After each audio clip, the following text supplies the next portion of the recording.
xilligan la joogo horyaalka darbi mudug ma ay ciyaari karaan labada kooxood ee Parma oo ka ciyaarto horyaalka Puntland iyo kooxda Manchester United oo ka ciyaarto horyaalka Galmudug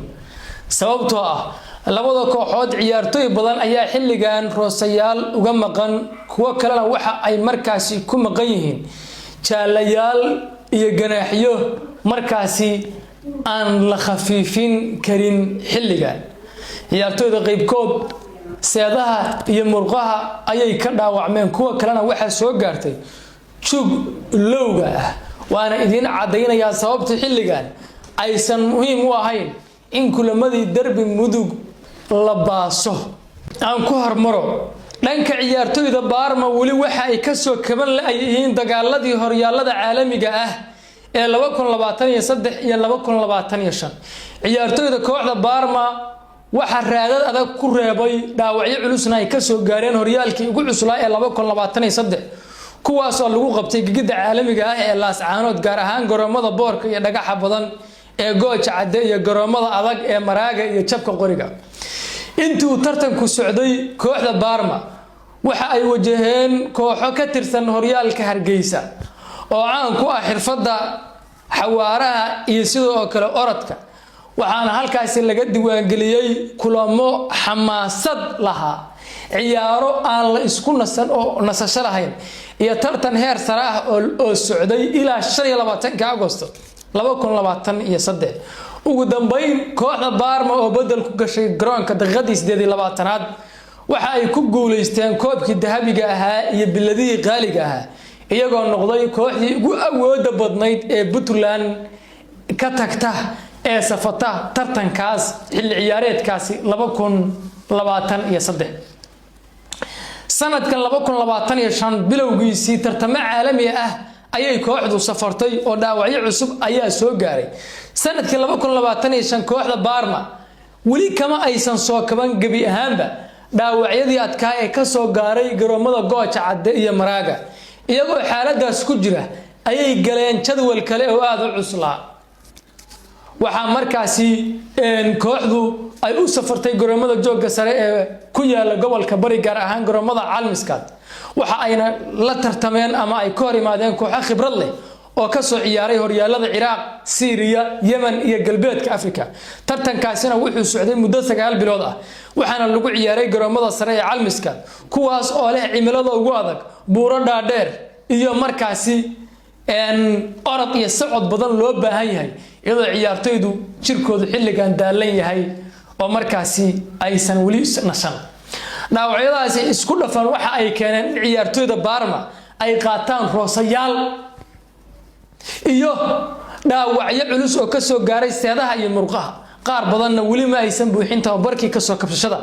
kooxdu xilligan waxay u muuqataa mid aan haysan badal ku filan oo ay ku safan karto horyaalka darbi mudug haddii uu darbi mudug bilowdo kooxda Parma way daalan tahay gabi ahaanba haddii horyaalka darbi mudug uu xilligan si lama filaan u bilowdo kooxda Parma waxay gali kartaa kulanka iyagoo daalan bay gali karaan ciyaartoy badan oo muhiim u ah ma safan karaan dhowr xidig oo laf dhabar u ah kooxduna waxay wali ku jiraan markaasi xaalado caafimaad iyadoo qaybtoodna ay qaateen roosayaal aan laga soo kaban karin ay ku qaateen laascaanood gooja cadde maraaga iyo Calmiskaad tanina waxay ka dhigan tahay in kooxda Parma aanay u diyaarsanayn inay la kulmaan Manchester United hadduu kulanku noqdo mid xawaare sare ku socda gaar ahaan haddii markaasi ay ciyaartu noqoto mid aan garsooro lahayn oo aysan lahayn xeer dejin joojinta ciyaarta in la joojiyo iyo in markaasi kormeer laga sameeyo ciyaarta oo ay siri wadayaashu garoonka afarta koona ka joogeen Parma uma diyaarsana xilligan horyaalka mudug inay ciyaaraan marka la eego tartamadii 2023 jadwalkii caalamiga ah ee 2025 dhaawacyadii cuslaa iyo roosayaal badan oo wali u qoran kooxda oo diiwaan gashan Parma waxay u muuqataa marka koox aan wali helin nasashadii jirka iyo maskaxda ay u baahnaayeen haddii la bilaabo markii darbi mudug waxay kooxda Parma gali doonaan garoonka iyagoo tabar daran iyadoo xidiga badan aysan diyaar ahayn haddii ciyaartu ay noqoto mid xadad la'aan ah khatartu way ka badan tahay faa'iidada inna lillahi wa inna ilayhi raaji'uun waa dhanka kooxda Parma aynu eegno markay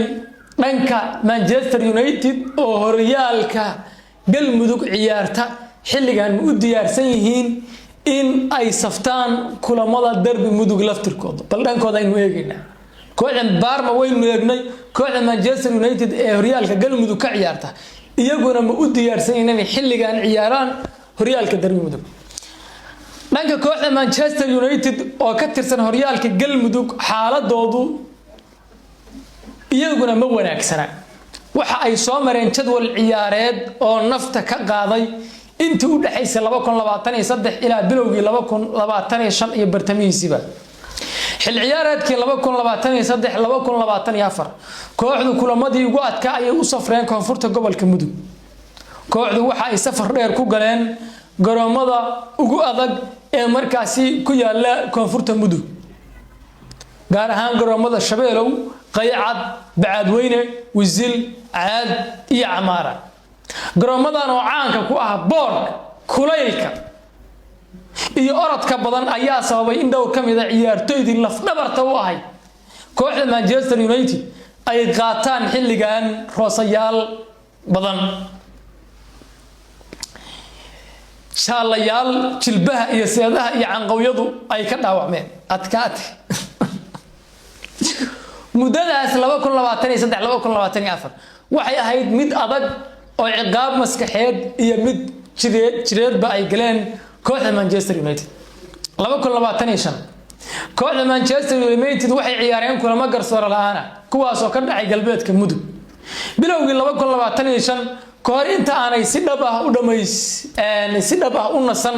kooxda Manchester United waxay galeen tartamo kale iyagoo haddana ciyaaraya horyaalka koonfurta mudug bay waxay ciyaareen horyaalka gobolka mudug tartamadaasi oo xamaasad badnaa oo lagu qabtay galbeedka mudug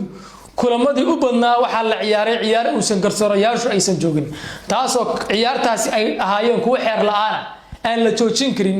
cid walbana markaasi ay soo wajahday khalkhal ciyaareed garoomadii lagu ciyaarayay kulamadan waxay ahaayeen kuwii ugu khatarta badnaa ee kooxdu ay soo marto tan iyo asaaskeedii kulamadii ugu khatarta badnaa ee ciyaaraan buu ahaa Valencia ayay ka hortageen waa kooxdii ugu adkayd ay wajahaan Manchester United waxa ay la kulantay mid kamid ah kooxaha ugu halista badan horyaalka mudug iyo markaasi Puntland kooxaha ugu halista badan ayay la ciyaareen Valencia garoonkeedu wuxuu ku yaalaa xaafadaha Garsoor iyo Goldogab buu ku yaalaa garoomadooda caalamiga waxay ku yaalaan xaafadaha Garsoor iyo Goldogab waxaana lagu yaqaanaa ciyaar jirdil ah jilaafa miiran garoomada ciyaarta bugta ay ciyaaraan weerar degdeg ah iyo xirfad isdaba joog ah kooxdana wax lug laaban ma leh kooxda Valencia wax lug laaban ma leh mana kala saarto ciyaartoydu ma ka tabar badan yihiin ma ka tabar daran ma kala saarto Manchester United waxay kulamadaasi ka heshay dhaawacyo cusub roosayaal soo kordhay ciyaartoy muhiim ah oo wali ka soo kaban daalkii safarka dheeraa ee garoomada galbeedka mudug taasina waxay ka dhigtay in kooxdu xilligan aysan si dhab ah